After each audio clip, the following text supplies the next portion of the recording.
Hello students, we are back with another session of periodic classification of elements. Guys, आज जो topic आपण बघणार आहोत तो आहे मेंडेलिव्हज पिरियडिक क्लासिफिकेशन ऑफ एलिमेंट किंवा तुम्ही त्याला इन शॉर्ट म्हणू शकता मेंडेलिव्हज पिरियडिक टेबल सुद्धा. आता जर सपोज आपण बघितलं ह्या क्लासिफिकेशनची जी बिगिनिंग झाली ती झाली तुमच्या 19th सेंचुरीच्या आसपास, बरोबर. जर सपोज आपण बघितलं जो सगळ्यात फर्स्ट सायंटिस्ट आपल्या समोर हे क्लासिफिकेशन घेऊन आला तो होता डॉबेर्नेर. डॉबेर्नेरने त्याच्या ट्रायड्सच्या थ्रू काही एलिमेंट्सला काय केलं तर क्लासिफाय केलं आणि त्या एजचे जे सगळे एलिमेंट्स होते ते सगळे तो क्लासिफाय करू शकला का नाही. त्यामुळे त्याची जी थिअरी होती ती इकडे रिजेक्ट केली गेली. त्यानंतर त्याचं जे उर्वरित टास्क होतं ते कंप्लीट करण्यासाठी आपल्यासमोर जो सायंटिस्ट आला तो होता न्यूलँड. न्यूलँडने त्याच्या लॉज ऑफ ऑक्टेव्हच्या बेसिसवर उर्वरित जे एलिमेंट्स होते त्या एलिमेंट्सला त्याने काय केलं क्लासिफाय केलं. पण न्यूलँडच्या थिअरीचा एक ड्रॉबॅक असा होता ना की जर सपोज काही नवीन एलिमेंट जर डिस्कवर झाले ना, जसे की थोडक्यात जर नोबल गॅसेस कन्सिडर केले तर नोबल गॅसेसला फिट होण्यासाठी त्याच्या टेबलमध्ये प्रोव्हिजन नव्हती. कारण जर सपोज हे नोबल गॅसेस जर तिकडे फिट केले तर त्या केसमध्ये त्याचा ऑक्टेव्हचा जो रूल असायचा तो डिसओबे होऊन जायचा, बरोबर. आता मग त्याचं पण टास्क पेंडिंग राहिलं. मग हा जो पूर्ण जो रिसर्च होता हा वर्ल्ड वाईड स्टार्ट झाला आणि वर्ल्डच्या ईस्टर्न पार्टमधनं एक रशियन केमिस्ट आपल्यासमोर आला. येस, तुम्हाला माहिती मी कुणाबद्दल बोलतोय तर डिमिट्री इव्हॅनोव्हिच मेंडेलिव्ह. डिमिट्री इव्हॅनोव्हिच मेंडेलिव्हने काय केलं होतं ना की एक नवीन कॉन्सेप्ट आपल्यासमोर आणली क्लासिफिकेशनची. जर सपोज आपण बघितलं की डिमिट्री इव्हॅनोव्हिच मेंडेलिव्हने नेमकं काय रिसर्च केला होता तर let's see what are the achievements made by him किंवा रादर त्या एजमध्ये नेमक्या कोणत्या कोणत्या गोष्टी डेव्हलप होत गेल्या. तर जर सगळ्यात फर्स्ट थिंग आपण बघितली तर ती फर्स्ट थिंग अशी होती की त्याच्या एजमध्ये मेंडेलिव्हच्या एजमध्ये टोटल जे एलिमेंट्स आपल्याला नोन होते ते होते टोटल 63. ओके. आता हे जे 63 एलिमेंट्स होते ह्या 63 एलिमेंट्सला क्लासिफाय करण्यासाठी त्याने जी फर्स्ट स्ट्रॅटेजी वापरली ती अशी होती. त्याने काय केलं ना ह्या 63च्या 63 एलिमेंट्सला काय करायला स्टार्ट केलं, रिॲक्ट करायला स्टार्ट केलं तुमच्या हायड्रोजन आणि ऑक्सिजन सोबत. आता जर सपोज आपण बघितलं हायड्रोजन आणि ऑक्सिजनच का तर हायड्रोजन आणि ऑक्सिजन हे असे एलिमेंट्स आहेत की जे जास्तीत जास्त रिॲक्ट होतात, मोस्ट रिॲक्टिव्ह सबस्टन्स आहेत, बरोबर. म्हणजे जास्तीत जास्त एलिमेंट्स यांच्यासोबत काय होऊ शकतील, रिॲक्ट होऊ शकतील. आता जेव्हा ह्या रिॲक्शन स्टार्ट झाल्या, रिॲक्ट होत असताना त्याच्या लक्षात आला एक पॅटर्न. तो पॅटर्न असा होता की मोस्ट ऑफ एलिमेंट्सच्याच नाही तर त्यांच्या कंपाऊंड्सच्या सुद्धा प्रॉपर्टीज कशा यायला लागल्या, सिमिलर. फॉर एक्झाम्पल मी जर समजा कन्सिडर केला लिथियम आणि सोडियम, ठीक आहे. आता जर लिथियम आणि सोडियम जर बघितला, लिथियमला आणि सोडियमला दोघांना पण मी काय केलं ना ॲट अ टाइम ऑक्सिजन सोबत रिॲक्ट केलं. तर ऑक्सिजन सोबत रिॲक्ट केल्यानंतर जे कंपाऊंड्स मला भेटले ते होते ऑक्साइड्स, बरोबर. म्हणजे लिथियमच्या बाबतीतही तेच घडलं आणि सोडियमच्या बाबतीतही तेच घडलं. तेच जर समजा मी बघितलं, मी जर समजा लिथियमला आणि सोडियमला जर हायड्रोजन सोबत रिॲक्ट केलं तर काय रिझल्ट असेल तर त्या केसमध्ये दोन्हींच्याही केसमध्ये परत सिमिलर रिझल्ट भेटला जो की होतं फॉर्मेशन ऑफ हायड्राइड्स. मग आता त्याच्या असं लक्षात आलं की जर समजा आपण बघितले कोणते पण एलिमेंट्स जर समजा सिमिलर प्रॉपर्टी जर कॅरी करत असतील तर तेच नाही तर त्यांचे कंपाऊंड सुद्धा काय कॅरी करतात, सिमिलर प्रॉपर्टी. यासोबत अजून एक पॅटर्न त्याच्या लक्षात आला.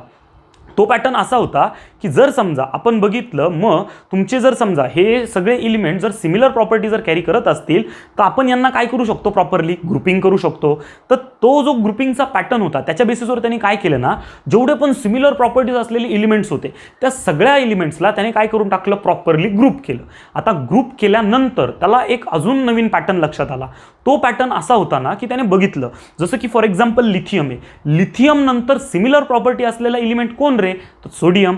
तर लिथियम नंतर सोडियम किती इंटरवल ऑफ एलिमेंट्स नंतर येतो तर एक्झॅक्टली 6 इंटरवल्स ऑफ एलिमेंट्स नंतर तो तिकडे येतोय.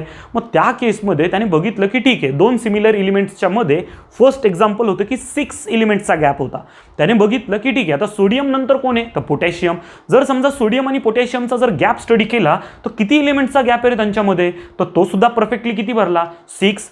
त्याच्या मग एक क्लू डोक्यात आला. तो असा होता की जर सपोज आपण बघितलं कोणता पण सिमिलर एलिमेंट तुम्ही घ्यायला जा त्या प्रत्येक सिमिलर एलिमेंटमध्ये इक्वल इंटरवल ऑफ एलिमेंट्सचा गॅप असेल आणि प्रत्येक इक्वल इंटरवल ऑफ एलिमेंटच्या गॅप नंतर त्या सिमिलर प्रॉपर्टीज काय होत चालतील, रिपीट होत चालतील. आता प्रॉपर्टीज रिपीट होत असताना त्याने बघितलं की ही जी रिपीटेबिलिटी आहे या रिपीटेबिलिटीला काय म्हणतात ॲक्च्युली तर पिरियडिक. सो त्याने काय केलं त्याच्या टेबलला नाव देऊन टाकलं पिरियडिक क्लासिफिकेशन ऑफ एलिमेंट किंवा rather periodic table of element सुद्धा तुम्ही म्हणू शकता. म्हणजे त्या प्रोसेसला त्याने नाव दिलं पिरियडिक क्लासिफिकेशन ऑफ एलिमेंट आणि त्या टेबलला नाव दिलं periodic table of elements. Okay.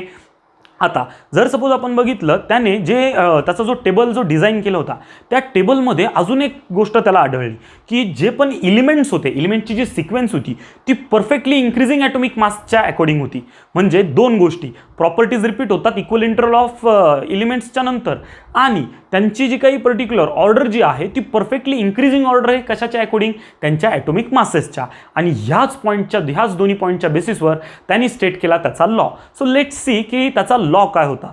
So Mendeleev's law states that the properties of elements, म्हणजे जर सपोज आपण बघितलं जेवढे पण एलिमेंट्स आहेत त्या सगळ्या एलिमेंटच्या ज्या प्रॉपर्टीज असतात these are nothing but the periodic function of their atomic masses. ठीक आहे, म्हणजे हे ॲक्च्युली काय आहेत तर पिरियडिक फंक्शन्स आहेत त्यांच्या ॲटॉमिक मासेसचे. आणि तुमचा जो पिरियडिक क्लासिफिकेशनचा जो मेन जो टास्क होता तो तिकडे कंप्लीट झाला. म्हणजे त्याने डिझाईन केला त्याचा जो पिरियडिक टेबल आपण आत्ता जो बघितला, ज्यांनी त्याचं नेम ठेवलं होतं पिरियडिक टेबल, तो एक्झॅक्टली त्याने काय केला तिकडे लॉन्च केला. आता त्या पिरियडिक टेबलची एक्झॅक्टली डिझाईन कशी होती ती आपण बघूया.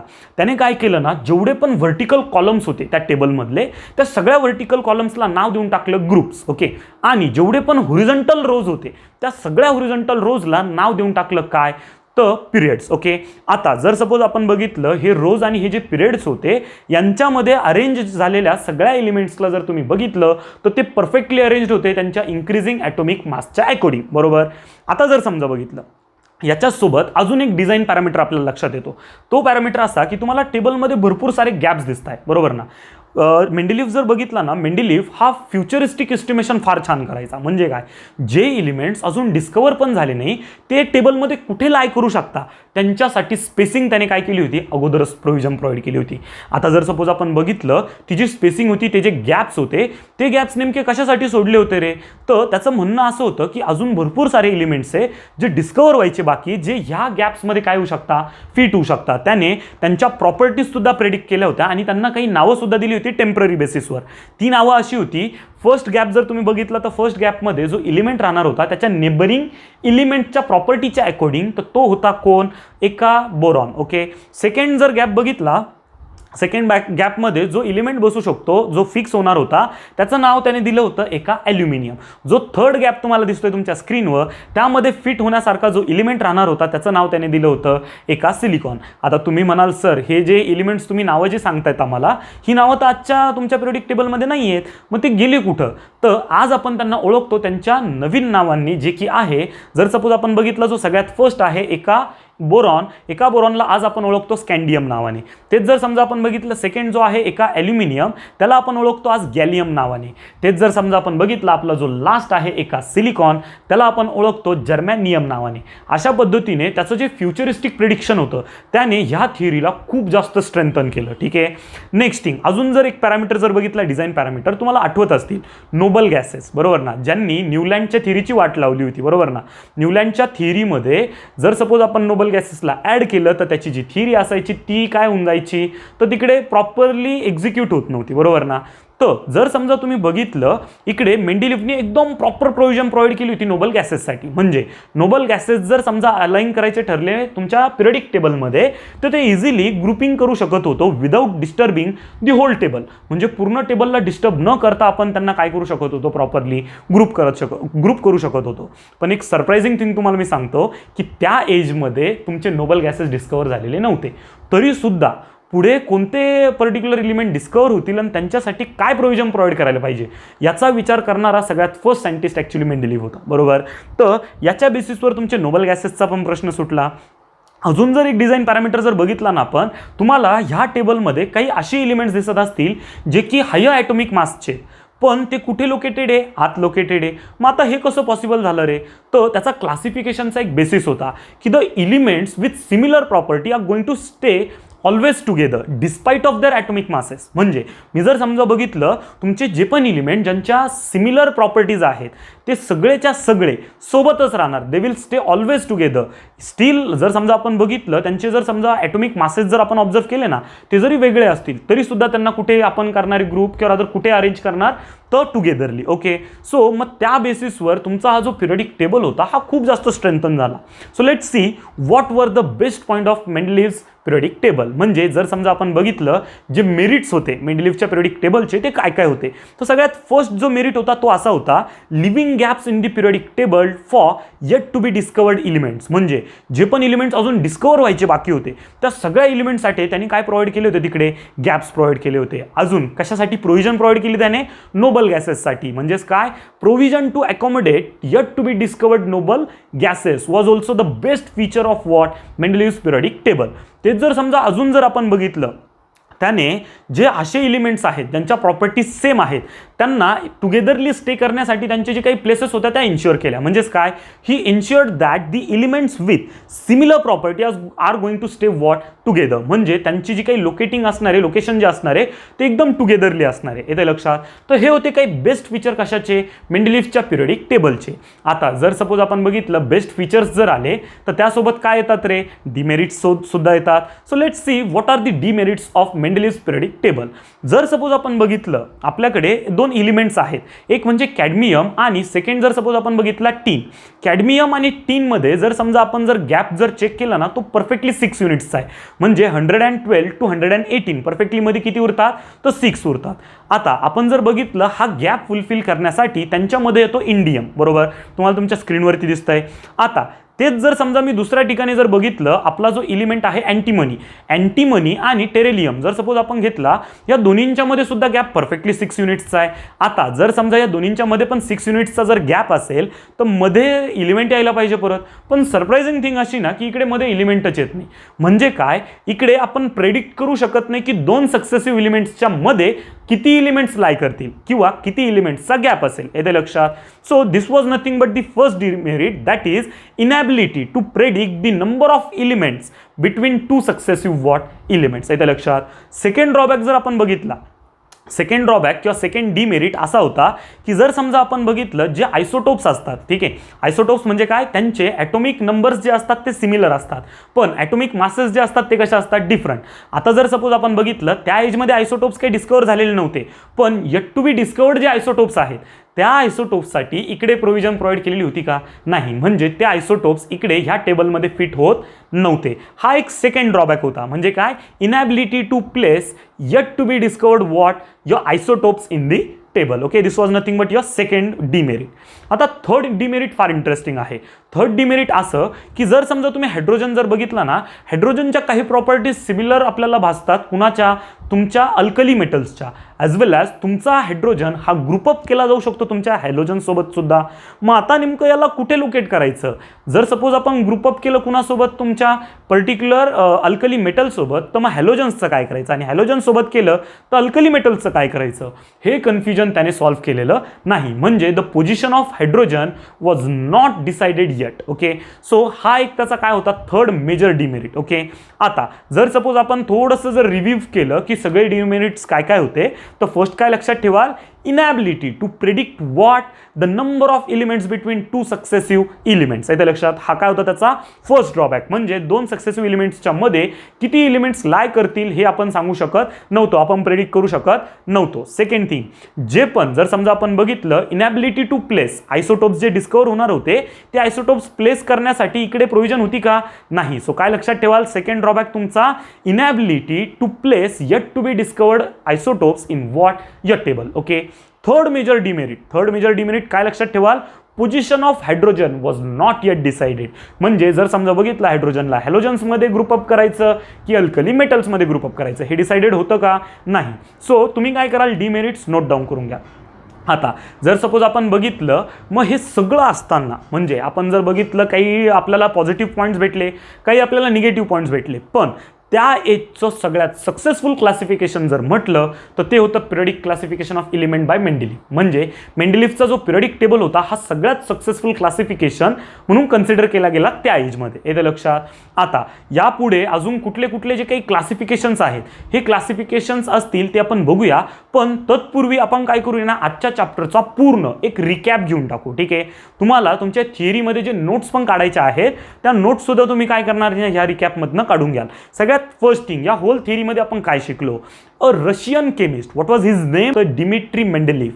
डिमिट्री मेंडेलिव्हने काय केलं ना की तुमच्या एलिमेंट्सला त्यांच्या केमिकल प्रॉपर्टीजच्या बेसिसवर काय केलं, क्लासिफाय केलं. सेकंड थिंग काय लक्षात ठेवाल, त्याने कशावरती फोकस केलं होतं, तर त्याने हायड्राइड्स आणि ऑक्साइड्स म्हणजेच काय तुमच्या एलिमेंट्सपासून फॉर्म होणाऱ्या डिफरंट ऑक्साइड्स आणि हायड्राइड्सवरती काय केलं, फोकस केलं. नेक्स्ट थिंग जर सपोज आपण बघितली, त्याने त्याचा एक लॉ पण स्टेट केला होता. लॉ काय होता रे, the properties of elements are nothing but what your periodic functions of their atomic masses. आणि जर सपोज आपण बघितलं याच्या बेसिसवर त्याने डिझाइन केला त्याचा काय, पिरियडिक टेबल. ह्या पिरियडिक टेबलच्या पॉझिटिव्ह पॉईंट्स बद्दल आपण बघूया. सगळ्यात फर्स्ट पॉझिटिव्ह पॉईंट किंवा सगळ्यात फर्स्ट जो मेरिट होता तो काय होता, living gaps in the periodic table for yet to be discovered what या एलिमेंट, म्हणजे जे एलिमेंट्स अजून डिस्कवर पण झाले नाही त्यांच्यासाठी प्रोव्हिजन प्रोव्हाइड करण्याचं जे काम केलं होतं ते सगळ्यात बेस्ट होतं. सेकंड थिंग जर समजा आपण बघितली, provision to accommodate what the noble gases but they were also what yet to be discover, म्हणजे ते पण अजून सापडलेले होते का, नाही, पण त्यांना सुद्धा अकोमोडेट करण्याची प्रोव्हिजन ह्या पर्टिक्युलर पिरियडिक टेबलमध्ये अवेलेबल होती. आणि थर्ड इम्पॉर्टंट म्हणजे की जर सपोज आपण बघितलं जरी ॲटॉमिक मासेस ग्रेटर असतील तरी सुद्धा सिमिलर प्रॉपर्टीज असलेले जेवढे पण एलिमेंट्स असतील ते सगळे कायम कसे राहणार, टुगेदरली लोकेटेड. येते लक्षात. तर हे होते त्याचे काय काही best features. Okay, let's see his demerits.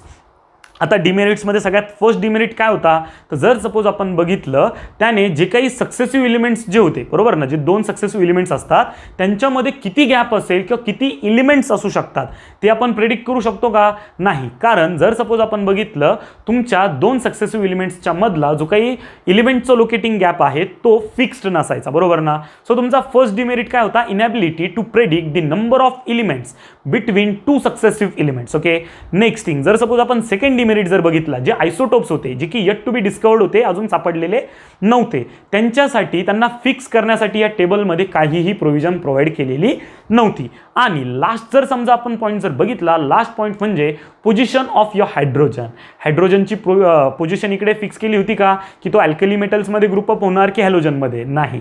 So हा पण त्याचा काय होता एक ड्रॉबॅक. सो तुम्ही काय कराल, सगळेच्या सगळे पॉईंट्स प्रॉपरली नोट डाऊन करून घ्याल आणि आपण भेटूया आपल्या नेक्स्ट क्लासिफिकेशनच्या पॉईंट सोबत नेक्स्ट सेशनमध्ये. ओके, तत्पूर्वी जर सपोज तुम्ही बघितलं स्टुडंट्स, हा तुमच्या होल चॅप्टरचा जस्ट एक छोटासा पॉईंट होता. तुम्हाला जर समजा अजून असेच काही लेक्चर्स जर बघायचे असतील तर आजच डाउनलोड करा अचिव्हर्स अकॅडमी ॲप, ज्याची लिंक मी खाली डिस्क्रिप्शनमध्ये देत आहे. जर सपोज तुम्हाला लेक्चर जर आवडलं तर लाईक करा, चॅनलला सबस्क्राईब करा आणि अजून काही तुम्ही जर एक्सपेक्ट करत असाल आमच्याकडनं तर कॉमेंट सेक्शनमध्ये नक्की आम्हाला कळवा. ओके, आता अचिव्हर्स अकॅडमी ॲप डाउनलोड केल्यानंतर तुम्हाला होणारे बेनिफिट्स काय काय, तर अचिव्हर्स अकॅडमी तुम्हाला प्रोव्हाइड करतं महाराष्ट्र स्टेट बोर्डचे 1st to 12th सगळे video lectures. Second thing, CBSE बोर्डचे 6th to 10th सगळे व्हिडिओ लेक्चर्स. ओके, त्यानंतर तुमच्या 8, 9, 10 साठी जे IIT JEE फाउंडेशन आहे त्या IIT JEE फाउंडेशनचे सगळे व्हिडिओ लेक्चर्स. इवन तुमचे नीट JEE CET साठी जे पण रेग्युलर एंट्रन्सचे लेक्चर्स आहेत त्याचे सुद्धा व्हिडिओ लेक्चर्स आपल्या ॲपमध्ये अवेलेबल आहे. सो आजच डाउनलोड करा अचिव्हर्स अकॅडमी ॲप. थँक्यू.